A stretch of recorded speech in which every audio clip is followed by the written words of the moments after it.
इसका question number 4 विलोपन प्रतिस्थापन विधि से और विलोपन विधि से, दोनों से ही मैं आपको ये वाला एक क्वेश्चन है ना उसको सॉल्व करके बताऊंगी।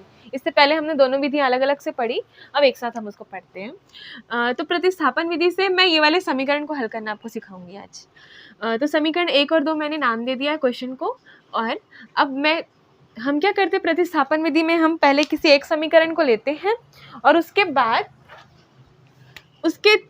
उससे ना आप एक चर का मान निकालते हैं दूसरे के टर्म्स से, है ना। तो समीकरण 1 से √7x plus √11y is equal to 0।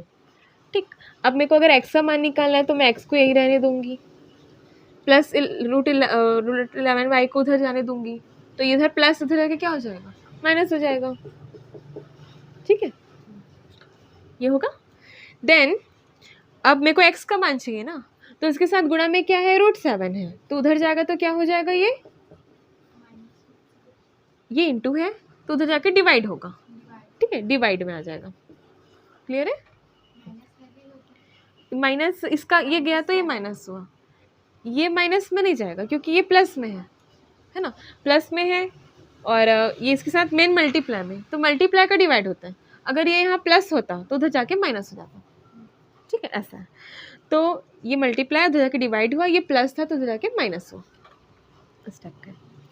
तो अब हमको मिल गई यहाँ से x की वैल्यू जो कि है y के टर्म्स में। ठीक है, अब हम क्या करेंगे, समीकरण 2 में अगर आपने 1 से निकाला तो 2 में रखना है मान, 2 से निकाला है तो 1 में रखोगे, उसी में नहीं रखना है। ठीक है ना, ये प्रॉब्लम है। तो x की वैल्यू मिल गई। अब हम समीकरण 1 से निकाले थे ना, इसलिए हम किस में रखेंगे, समीकरण 2 में रखेंगे। आप रिवर्स भी कर सकते हो, है ना। समीकरण 2 में x का मान रखने पर, ठीक है, तो समीकरण 2 कहाँ है आपका, ये वाला। तो √3x minus √5y is equal to 0। √3 x की वैल्यू क्या है आपकी, minus √11 upon √7y minus √5y is equal to 0। अब हमको y में मिल गया पूरा इक्वेशन।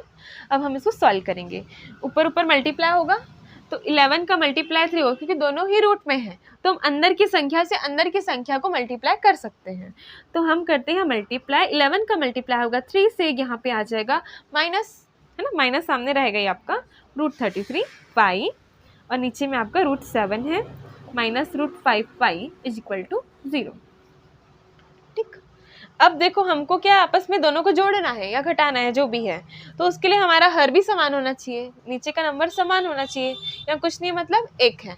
ठीक है, तो मेरे को क्या लाना है, नीचे में √7 चाहिए, तो मैं इस यहाँ पर है ना, इसके ऊपर और नीचे में √7 का क्या कर दूंगी, गुणा और भाग कर दूंगी, क्योंकि ऊपर नीचे बस चाहिए, लेकिन मैं ऊपर नीचे करूंगी तो वो कट के 1 हो जाएगा, जिससे इसके मान में कोई भी परिवर्तन नहीं आएगा। तो हम ये करेंगे, तो मैं कर देती हूँ मल्टीप्लाई, पहले मैं क्वेश्चन ही लिख लेती हूँ।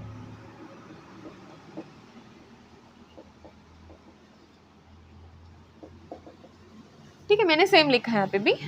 देन हम आगे बढ़ते हैं। ठीक है, यहाँ पे हो जाएगा मल्टीप्लाई, यहाँ पे हो जाएगा डिवाइड। ठीक है, देन अब देखो दोनों का हर समान है। ठीक, तो हम इसको एक बार लिख देंगे। ठीक है, और यहाँ पे √33, यहाँ देखो 7 5 35 हो जाएगा। यहाँ पे भी आपका y चल रहा है ना, y को चलाना है, y यहाँ पे, ठीक, इक्वल टू 0। ठीक है, अब यहाँ पे भी आप देखो घटेगा नहीं, तो आप सेम कंडीशन कर सकते, क्योंकि आपको y चाहिए ना, तो y को सेपरेट तो करना ही पड़ेगा। घट जाता तो हमारा सेपरेट हो जाता, तो हम क्या करेंगे, दोनों में y कॉमन है ना, तो y कॉमन ले लेंगे। ठीक है, और यहाँ सबसे पहले ये डिवाइड में जो है उसको उधर भेज सकते हैं हम लोग, इसको फ्री कर सकते हैं ना, y को फ्री करना है, सबसे पहले ये फ्री हो सकता है, तो हटा देते इसको। ये डिवाइड में है √7, उधर जाएगा तो किस में हो जाएगा, मल्टीप्लाई में हो जाएगा।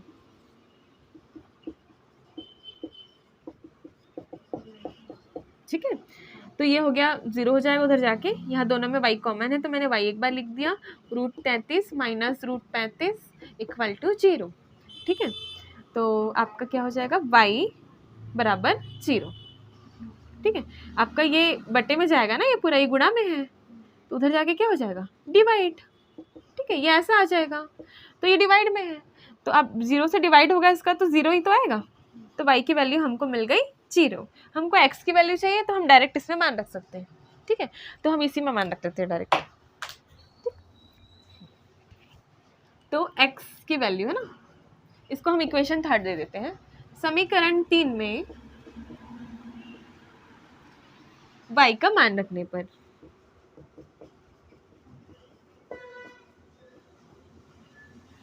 ठीक है, तो x की वैल्यू √11/√7 इंटू y है ना,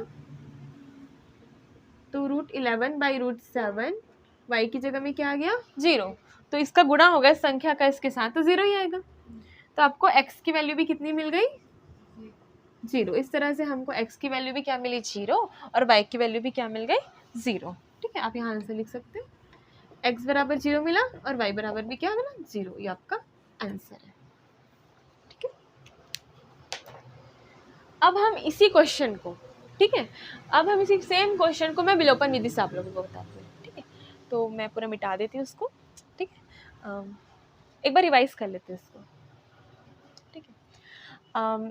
समीकरण 1 और समीकरण 2 हमने लिया, देन इसको हम प्रतिस्थापन विधि से हल करेंगे, तो √7x + √11y = 0, ठीक है, आपका है। तो आपको किसी भी एक को पक्षांतर करना है, तो मैंने +11 √y को लिया, उधर आके क्या हो जाएगा माइनस, उसके बाद मैंने ये गुणा है, ठीक है ना, तो x के साथ फ्री करना है, तो गुणा उधर आके क्या हो जाएगा भाग हो जाएगा, तो आपका क्या आ जाएगा √11/√7y, है ना, ये x की वैल्यू हो गई, इसको हमने समीकरण 3 नाम दे दिया।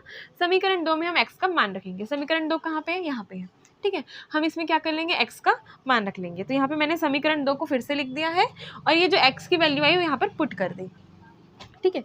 तो मैंने यहाँ पे x की वैल्यू रखी, तो ये पूरा जो समीकरण है y के फॉर्म में हो गया चेंज, ठीक है। तो अब जो गुणा होगा अंदर गुणा करेंगे, तो 11 गुणा 3 से किया, 11 के 33 है ना, और √7 नीचे में है, y है माइनस √5y = 0, ठीक है। अब हमको देखो हर समान नहीं होता तो हम किसी को भी जोड़ घटा नहीं सकते, तो मैं यहाँ क्या कर लूँगी हर समान कर लूँगी। तो हर समान करने के लिए मेरे को ऊपर नीचे √7 से गुणा भाग करना पड़ेगा। मैंने ऊपर नीचे √7 से गुणा भाग किया, तो यहाँ पर जो था वो तो पहले से ही है, ताकि इसमें करने पर 7 × 5 = 35 आ जाएगा यहाँ पे, और आपको ये इक्वेशन मिली। देन अब देखो ये घट नहीं रहा है ना, तो सबसे पहले हम इसको फ्री कर देते हैं, √7 यहाँ भाग में जाके क्या हो जाएगा ये गुणा में चला जाएगा, ठीक है। और यहाँ पर देखो y तो नहीं घटने वाला, तो हम क्या कर लेते हैं ना, इसको कॉमन निकाल लेते हैं, दोनों में y कॉमन है, उभयनिष्ठ है, तो मैंने y को यहाँ से उभयनिष्ठ लिया, y यहाँ पे आ गया, देन ये √33 माइनस √35 को मैंने अंदर में लिखा बराबर 0। तो y की वैल्यू अब हमको क्या करना है, y को फ्री करना है, तो उसके साथ जो भी हो उसको उधर भेजना है, तो गुणा में आपका ये पूरा टर्म्स है, तो ये गुणा में उधर जाके क्या हो जाएगा भाग, और 0 के साथ किसी भी संख्या को हम डिवाइड करते हैं तो हमको क्या मिलता है 0 ही मिलता है, ठीक है। तो हमको y की वैल्यू कितनी मिल गई 0। तो समीकरण 3 में हमने जो x का वैल्यू निकाली थी ना, उसमें हमने y का मान रख दिया, जो 0 मिला हमको, y का मान मैंने यहाँ पे रखा 0 था, तो 0 का किसी भी संख्या से गुणा 0 होता है, तो वहाँ पे हमको क्या मिल गया 0। इस तरह से हमको x और y दोनों की वैल्यू ही 0 मिली, ठीक है। चलो अब इसको हम करते हैं विलोपन विधि से सॉल्व।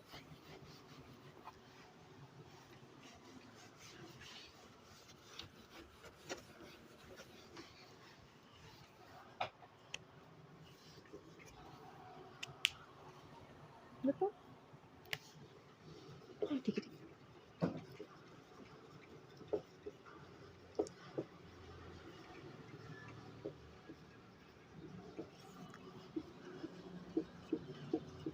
अब हम इसको करेंगे हल विलोपन विधि से। तो इसके लिए हमको क्या करना पड़ता है विलोपन विधि में, है ना, हमको इक्वल करना होता है ये नंबर्स को, या तो इस नंबर को इक्वल करो इन दोनों को, या तो इन दोनों को इक्वल करो, जो भी आपके चर के साथ है, कोई एक चर इक्वल करना है ताकि हम उसको विलोपित कर सकें, ठीक है। तो अब देखिए यहाँ पे √7 और √3 है, एक दूसरे के पहाड़े में तो आता नहीं है, तो अब हमको इसको विलोपित करना है, तो जब एक दूसरे के पहाड़े में नहीं आते तो उसका एलशियम लेते हैं हम, ठीक है। तो 7 और 3 का एलशियम 21 होगा, क्योंकि वो एक दूसरे के पहाड़े में आते ही नहीं है, तो दोनों को आपस में ही गुणा करना पड़ेगा, अलग अलग ही करना पड़ेगा, ठीक है ना। तो इसका एलशियम कितना हो जाएगा 21, तो मेरे को यहाँ पे भी 21 लाना है और यहाँ पे भी 21 लाना है, ठीक है। तो यहाँ पर 21 लाना है, तो मतलब अपोजिट से गुणा होगा, 7 है तो 3 से गुणा होगा, 3 है तो 7 से गुणा होगा। इसका मतलब समीकरण 1 में, और चूंकि ये रूट में है तो रूट वाला ही लेना पड़ेगा, क्योंकि नॉर्मल नंबर लूंगी तो गुणा नहीं होगा अंदर, ठीक है। तो मैंने ले लिया समीकरण 1 में √3 से व समीकरण 2 में किससे गुणा किया मैंने? √7 से। मैं डायरेक्ट लिख देती हूँ गुणा करके घटाने पर, क्योंकि हम लोग इक्वल करके घटाएंगे तो ही वैल्यू विलोपित होगी, है ना। तो मैं डायरेक्ट लिख देती हूँ। अब समीकरण 1 को मैं गुणा करती हूँ पूरे समीकरण को √3 से। तो √3 का गुणा होगा √7 से, तो अंदर अंदर गुणा होगा, है ना। 7 और 3 21, तो √21x प्लस 11 और 3 33 आ जाएगा। 33y is equal to 0। ये हो गया, है ना, आपका समीकरण मतलब बन गया। देन सेकेंड, इसको कितने से करना पड़ेगा? √7 से करना पड़ेगा दोनों पक्षों में। यहाँ पे भी करेंगे तो क्योंकि √3 का 0 से गुणा होगा तो 0 ही आएगा, इसलिए मैंने नहीं लिखा कुछ भी। √7 का गुणा 3 से, यहाँ 21 आ जाएगा, यहाँ माइनस है 5 7 7 5 6 35, ठीक है, इक्वल टू 0। अब हम घटाएंगे क्योंकि मैंने लिख दिया है, गुणा करके घटाते हैं। इक्वल हो गया ना, अब घटा देंगे। यहाँ प्लस है या माइनस होगा, या माइनस है या प्लस होगा, और यहाँ प्लस है तो यहाँ पे क्या हो जाएगा? माइनस। ठीक। ये समान संख्या है और विपरीत चिन्ह है तो कैंसिल हो जाएगा, पूरा 0 हो जाएगा, तो कैंसिल कर देते हैं हम इसको। ये प्लस है, ये भी प्लस है, मतलब जुड़ना है, ठीक है। लेकिन ये क्या है? वर्गमूल है। तो वर्गमूल मैंने जैसे बताया कि समान वर्गमूल ही जुड़ते हैं, और उसमें भी वर्गमूल को हम x की तरह जोड़ते हैं। 2x और 3x जुड़ते हैं ना, तो x को एक बार लिखते हैं और नंबर को ऐसे लिखते हैं। वैसे ही 2 √2 और 3 √2 जुड़ जाएंगे। √2 को एक बार लिखेंगे, 2 3 5 ऐसे लिख देंगे। इस टाइप का होता है काम, इसमें चरों के जैसा काम होता है इसमें। तो इसमें अंदर के नंबर्स नहीं जुड़ पाएंगे, तो हम क्या करेंगे? इसको नहीं जुड़ पाएंगे तो लिख देंगे ऐसे ही।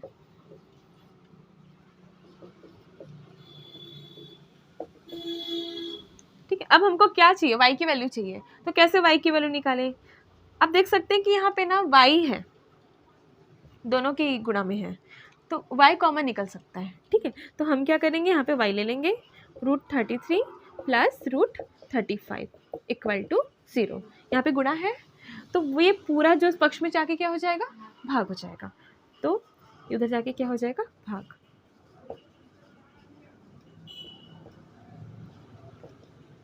जीरो किसी भी संख्या से भाग होता है तो आंसर कितना आता है? 0 ही आता है। तो y की वैल्यू हमको क्या मिल गई? ठीक है, क्या मिल गई? 0। ठीक।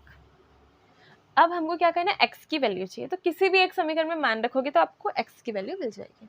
तो मैं इक्वेशन 1 में ही रख लेती हूँ। समीकरण 1 से मतलब y का वैल्यू रखेंगे तो x का मिलेगा। समीकरण 1 में y का मान रखने पर समीकरण 1 आपका है √7x plus √11y is equal to 0। y की वैल्यू है 0, तो मैं यहाँ रखूँगी 0। √11 multiply by 0 is equal to 0। √7x ये आपका 0 है ना, 0 हो जाएगा, मतलब 11 का मल्टीप्लाई 0 से 0 हो जाएगा, equal to 0। √7x is equal to 0 x into, अब यहाँ गुणा है ना, √7 का x को फ्री करना है तो गुणा उधर जाके क्या हो जाएगा? भाग हो जाएगा। तो ये हो जाएगा, भाग में चला जाएगा। अब यहाँ पे होगा तो 0 आएगा, इक्वल टू 0। ये आपका आंसर। अब हमको यहाँ पे भी मिल गया x बराबर 0 और y बराबर 0। ठीक है, दोनों ही मतलब विधियों से हमने सॉल्व किया और दोनों में हमको आंसर सेम मिला। ठीक है, अब आप लोग डिसाइड कीजिएगा कि कौन सी विधि आपको ज़्यादा अच्छी लग रही है, तो आप उस विधि से एग्ज़ाम में इसको सॉल्व कीजिएगा। क्योंकि एग्ज़ाम में बहुत बार लिख के नहीं आता, कभी भी बहुत मिनिमम केसेस होते हैं जिसमें लिख के आता है कि आप इसी विधि से सॉल्व करो, तो आप फ्री हो। तो आप दोनों ही विधियों की प्रैक्टिस कीजिए और जो आपको सबसे अच्छी लगती है उसको चूज़ कीजिए एग्ज़ाम में सॉल्व करने के लिए। Thanks for watching.